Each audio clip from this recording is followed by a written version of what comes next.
Jadi abu begini. Nah, terbukti sangat bagus. Dan bila sudah seperti ini, maka kita pemberian pupuk tidak akan sia-sia. Nah, 2 hektar di sebelah jembatan ini 2 hektar. 2 hektar setengah sama pantai 3 hektar lah. Di sini 1 hektar. Tahun terakhir ini sudah pupuk apa saja ini? Assalamualaikum warahmatullahi wabarakatuh.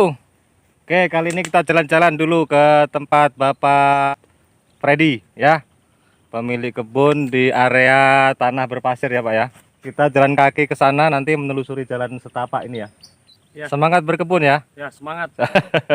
Jadi luasan tanah di sekitar sini teman-teman, ini area tanah berpasir dekat pantai ya, dekat pantai. Nah, ini contohnya. Ini tanah berpasir ya.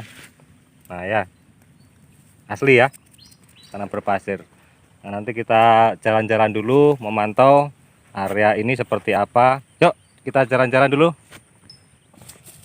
Masih jauh ke sananya? Enggak, dikit aja. Beginilah kondisi sawit-sawit yang ada di sini teman-teman. Ciri khasnya seperti ini. Kalau belum tahu cara merawatnya susah ya. Seperti ini kejadiannya ya.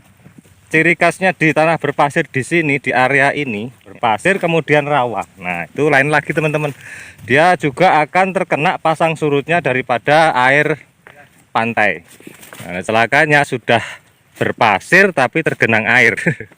Menurut informasi Pak Freddy ini dapat panas dia sudah hilang. Tapi kalau dapat hujan deras tergenang. Ya betul, memang berpasir seperti itu. Ini lahan saya, Pak. Nah, ini lahannya Mbak Freddy mulai sini ya. Ya. Ini terlihat ya agak lama nggak dirawat kelihatannya nih ya. Nah, ini buahnya banyak ini. Nah, tuh kan. Bagus ini teman-teman, buahnya banyak ini. Nah, ini subur ini. Nah, Itu juga, Pak. Nah, 2 hektar di sebelah jembatan ini 2 hektar. 2 hektar setengah sama pantai 3 hektar lah. Di sini 1 hektar. Arah menuju ke pantai ini. Ini jarak dari sini ke pantai itu 150 meter sudah. Nah, ini buahnya teman-teman ya. Buahnya jos nih teman-teman. Nah, ya. Sudah mulai bagus. Mulai merawat sudah ada setahun atau 2 tahun? Kalau yang di sini ada setengah tahun lebih lah. Setengah tahun lebih ya. Jadi kelihatan sekitar 6 bulanan ya. Iya. Tapi tidak serta-merta buah itu akibat setengah tahun yang kemarin dirawat teman-teman ya.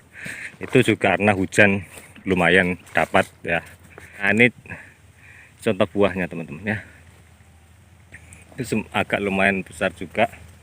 Ini sawit ini sudah berapa tahun Pak Freddy? Kalau ngikutin umurnya ini sekitar 5 tahun lebih. 5 tahun lebih ya? Iya, kalau ngikutin umurnya lebih tahun lebih. Dari mulai tanam. Ya, dari mulai tanam. Tahun terakhir ini sudah pupuk apa saja ini? Ya, baru kita gunakan masih pupuk kandang sama NPK, Pak. Masih NPK Oh, biasa dikasih gitu. pupuk kandang juga? Pupuk kandang.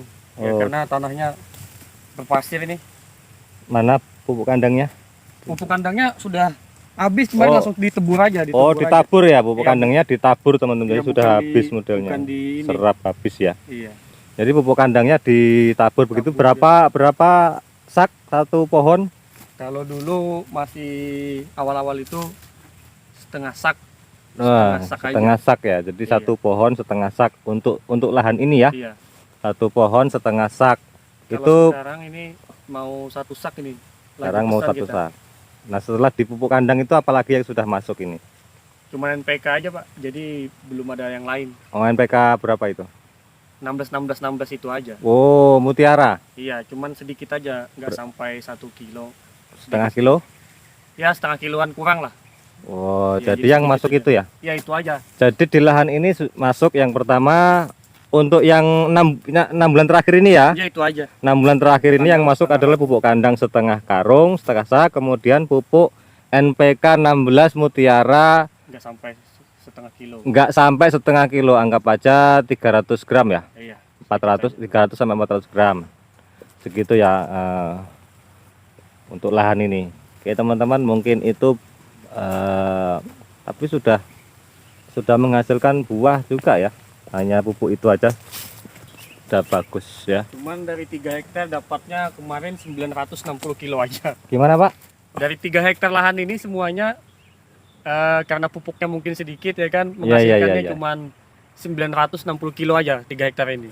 Oh, jadi 3 hektar belum sampai 1 ton ya? Belum sampai 1 ton. Nah, ini Nah, bisa kita tarik kesimpulan teman-teman, observasi pada hari ini mengenai tanah berpasir punya Bapak Freddy teman-teman ya.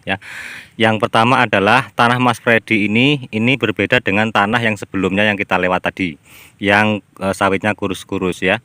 Yang punya tanah Mas Freddy ini lebih tinggi, kemudian di ini Anda lihat ada jembatan ya, bahwa ada jembatan berarti di situ ada aliran sungai.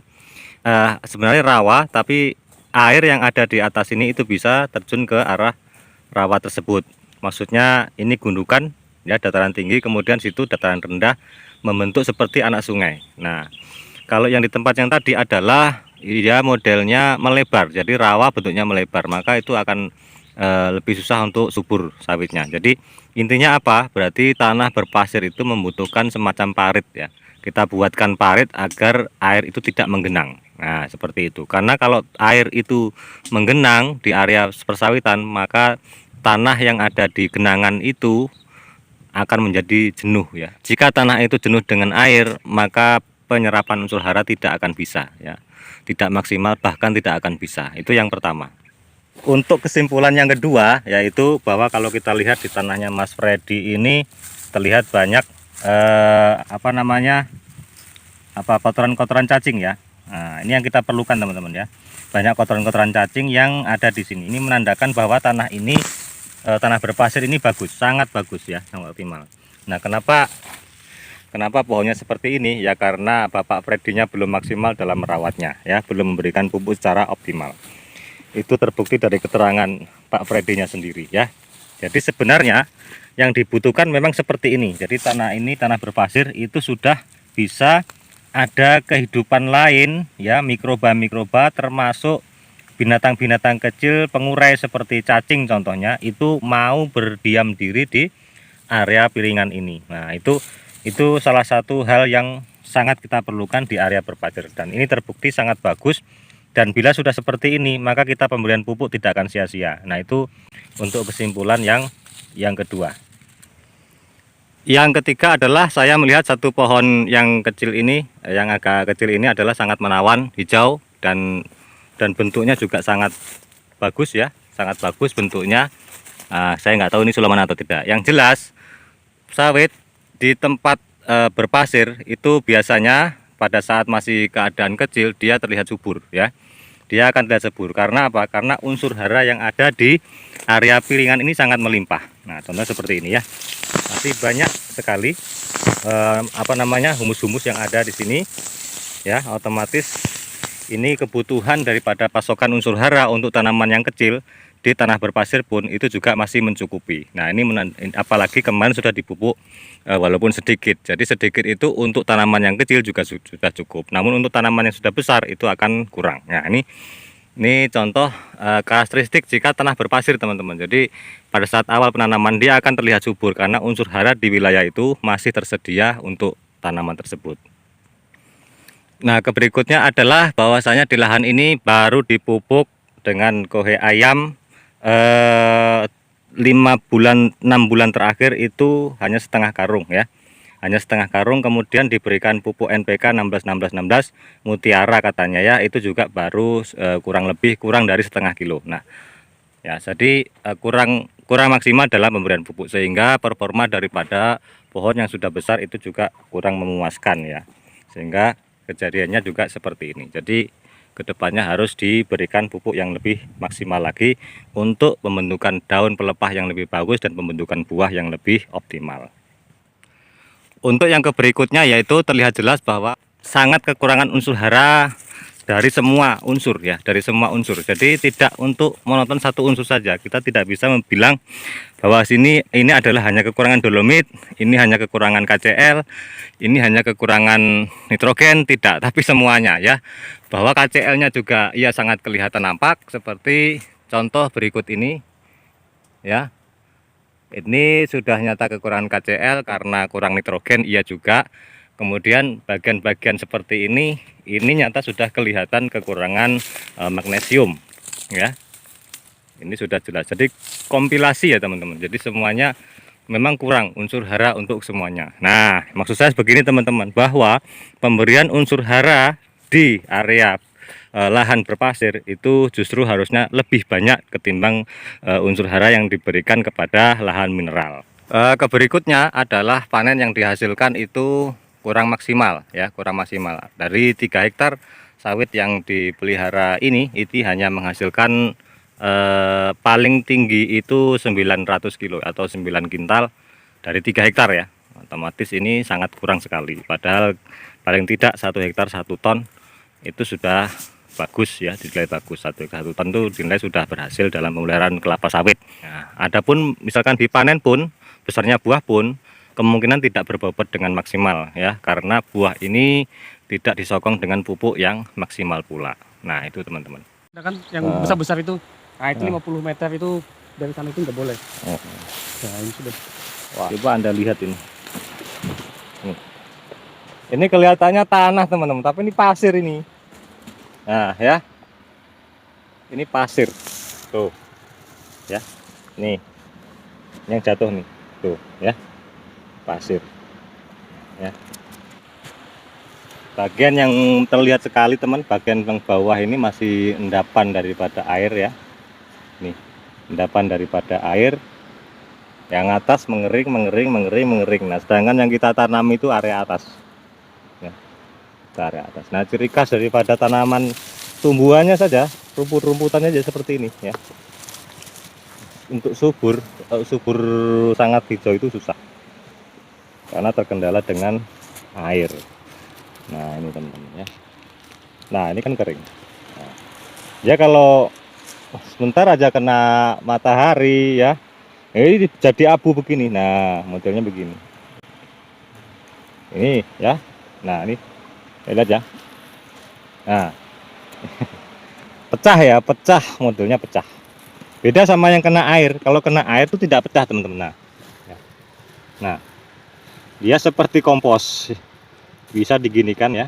Nah ini kalau dia kena air. Nah ini mulai bawah kan masih kena air teman-teman. Ini air pantai ya, rembesan bawah sini sampai sini ini masih menjerap air, masih mampu menjerap air. Kemudian sampai ke atas kena ini panasnya matahari ya kering. Nah seperti ini. Nah ini ciri khas pasir. Nah ini loh ya. Oke, sampai di sini pertemuan kita untuk video kali ini. Sip Pak Freddy. Yes.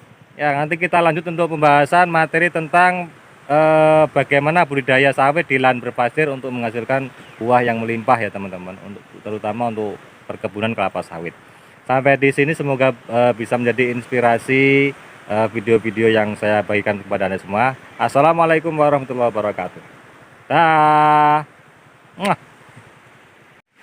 Pantai. Sama Bapak Freddy. Ya. Punya kebun di area Dekat pantai. dekat pantai. Sekalian kita rekreasi dulu. Ya udah, kamu rekreasi aja, nggak usah berkebun. Jadi ini jalan kalau kita mau ke lahan Bapak Freddy sebenarnya pantai ini lebih mudah. Panen, mupuk sebenarnya lewat sini semuanya, cuman ya itu jadinya agak jauh ke sana ya, agak jauh ke sana. Di jalannya ke sana.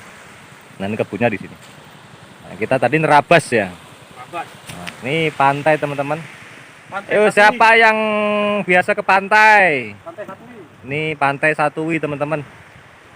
Nah, seger ya lihat pantai ya, ini lautan yang biasa mancing.